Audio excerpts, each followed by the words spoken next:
తెలంగాణ ఛత్తీస్గఢ్ సరిహద్దుల్లో ఎదురుకాల్పులతో భద్రాద్రి ఏజెన్సీలో high alert ప్రకటించారు. మావోయిస్టుల ఏరువేతే లక్ష్యంగా దండకారణ్యంలో కూంబింగ్ కొనసాగుతోంది. ఇప్పటికే ఛత్తీస్గఢ్లోని బీజాపూర్ జిల్లా పామేడు మావోయిస్టులు జవాన్ల పరస్పర కాల్పుల మోతతో దద్దరిల్లుతోంది.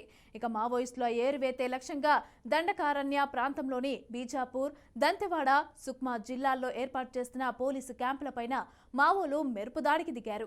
పామేడు పోలీస్ స్టేషన్ పరిధిలోని ధర్మారం, అలాగే చింతవాగులో నిర్మించిన క్యాంపులు, పామేడు పోలీస్ స్టేషన్ పైన మావోయిస్టులు దాడికి దిగారు.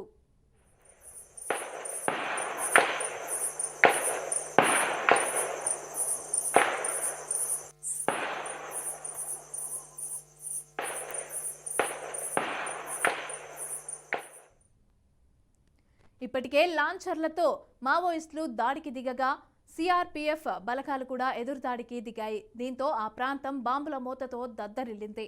ఈ దాడుల్లో 300 నుంచి 400 మంది వరకు మావోయిస్టులు పాల్గొన్నట్లుగా తెలుస్తోంది. దాడి సమయంలో ఆయా ప్రాంతాల ప్రధాన రహదారులపైన చెట్లు నరికి అడ్డంగా వేసి నిప్పు పెట్టి రహదారిని మూసివేశారు.